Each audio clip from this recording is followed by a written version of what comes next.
Gimana caranya supaya kita bisa selalu terhubung dengan Tuhan kita? Gimana caranya supaya kita bisa terus terkoneksi dengan Tuhan kita?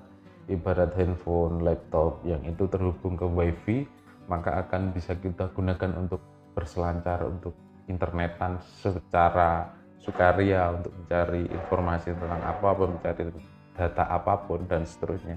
Begitu pula diri kita saat bisa online, saat bisa nyambung ke Tuhan, maka yang terjadi adalah diri kita akan selalu terkoneksi pula, sehingga kita bisa googling apapun saja dari dalam diri kita.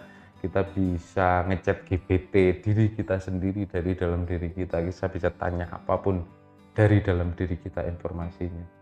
Ini bukan semata perkara dapat wangsit atau perkara dapat sesuatu yang sifatnya ilham, inspirasi. Itu sesuatu yang sangat natural sebenarnya, karena yang ada di handphone kita, di mana kita bisa menggunakan beragam aplikasi dan seterusnya, tubuh kita, diri kita ini pun juga lebih canggih bahkan dari itu semua. Perkaranya adalah memang kita tidak dididik untuk memaksimalkan potensi yang ada di dalam diri kita seutuhnya. Yang perlu saya garis bawahi pada kali ini adalah di mana kita terhubung dulu dengan Tuhan kita, di mana tubuh kita, HP itu terkoneksi dulu dengan internet, terkoneksi dulu dengan hotspotnya Tuhan kita.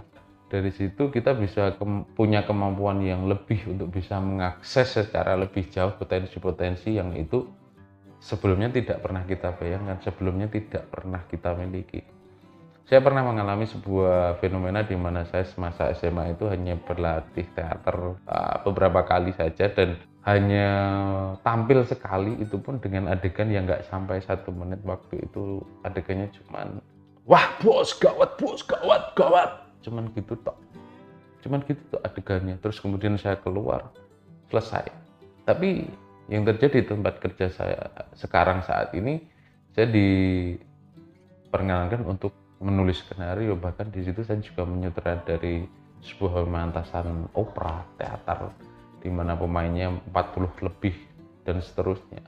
Menurut saya ini bukan sesuatu yang tidak mungkin bahwa kita bisa mengalami lompatan-lompatan pemahaman dalam hidup kita ketika kita bisa terkoneksi atau terhubung dengan Tuhan kita. Maksud saya begini, dalam proses skenario yang saya bikin itu tidak makan waktu lama, hanya sekitar 2-3 hari untuk bisa menyelesaikan. Itu pun hanya setengah jam, nggak nyampe tiap harinya, dan itu sudah bisa selesaikan untuk penulisan skenario-nya. Kemudian saat latihan saya menyutradari, saya juga tidak pernah sama sekali belajar bagaimana teknik, bagaimana cara menjadi sutradara. Tidak juga pernah belajar siapapun, tidak membaca artikel apapun terkait ke sutradara. Tapi di situ saya berjalan saja, saya berusaha terkoneksi sebisa mungkin dengan Tuhan. Akhirnya dalam prosesnya saya mengalami ketenangan, mengalami banyak inspirasi dalam setiap latihan dan seterusnya. Bahkan saya mendapatkan adegan-adegan yang dimana itu sebelumnya tidak tergambar sama sekali. Menurut saya ini bukan semata sebuah pertunjukan, tapi jauh lebih dari itu. Saat kita bisa terkoneksi dengan Tuhan kita, maka terbuka pula informasi-informasi yang kita perlukan di dalam hidup kita. Layaknya kita handphone bisa googling, bisa install aplikasi apapun seperti HP kita, bisa kita install macam-macam. Dan itu juga berlaku pada tubuh kita, pada pikiran kita, pada diri kita. Syarat pertamanya yaitu kita terkoneksi dengan Tuhan. Ibarat HP, kita punya internet dulu, punya sambungan dulu dengan hotspotnya, dengan pemancarnya. Dalam hal ini kita terkoneksi dulu dengan Tuhan kita. Lantas gimana untuk bisa terkoneksi dengan Tuhan kita? Sederhana sebenarnya. Kita hanya cukup mengingat Tuhan kita, mengingat dalam hati kita, sesering mungkin menyebut nama Tuhan kita di dalam hati kita, sesering mungkin. Kenapa di dalam hati? Kok tidak di mulut ini? Karena perbedaannya sangat jauh. Saat kita menyebut nama Tuhan kita di mulut kita, maka ini rentan bagi pikiran kita untuk melayang, untuk tidak ingat terhadap Tuhan. Sehingga yang ingat Tuhan hanya mulut kita yang mengucapkan nama Tuhan, tapi pikiran kita tidak ingat. Lain halnya ketika kita menyebut nama Tuhan di dalam hati kita, maka pikiran mau nggak mau akan dipaksa juga untuk menyelami nama, menyelami makna yang kita sebut di dalam hati kita, nama Tuhan kita. Saat kita bisa melakukan itu secara kontinu, maka ketenangan menjadi sebuah keniscayaan sebagai sebuah konsekuensi logis. Nah, saat kita tenang tersebut, maka lebih dekat pula kita dengan inspirasi, dengan ide-ide, dengan gagasan-gagasan, termasuk petunjuk, hidayah, wangsit, atau apapun sebutannya. Itu kita lebih dekat, lebih kompatibel untuk bisa mengakses itu semuanya. Dan ini bukan perkara ajaib, ini sudah memang bawaan pabrik kita seperti itu. Perkaranya adalah bagaimana kita mengembangkan potensi itu, bagaimana kita bisa membuka diri terhadap hal-hal semacam itu.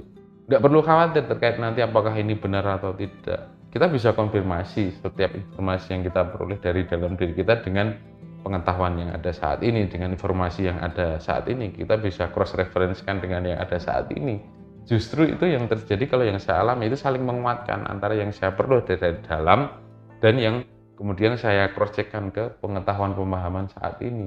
Justru di situ saling melengkapi, bukan bertabrakan, justru saling melengkapi.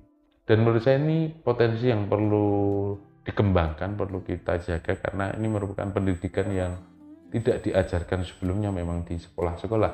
Ini saya peroleh justru dari informal, dari orang-orang yang memang sudah mengembangkan potensi secara internalnya, dan memang itu sebuah hal baru bagi saya yang notabene saya juga hanya mengalami pendidikan sekolah, pendidikan akademis saja selama ini, dan ini menarik bagi saya di mana saya pernah mendapatkan informasi yang itu tidak saya tahu sebelumnya, tapi itu informasi muncul dari dalam dan setelah saya cross check ternyata benar secara data pengetahuan saat ini, dan itu merupakan hal yang menyenangkan. Ada hormon kebahagiaan juga yang kita rasakan saat ada informasi baru, saat ada petunjuk baru, ide baru, gagasan baru, dan seterusnya.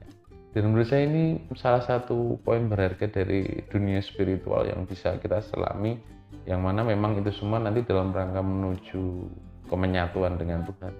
Tauhid menjadi ahad, menjadi satu, menjadi nyawiji, menjadi satu dengan Tuhan kita.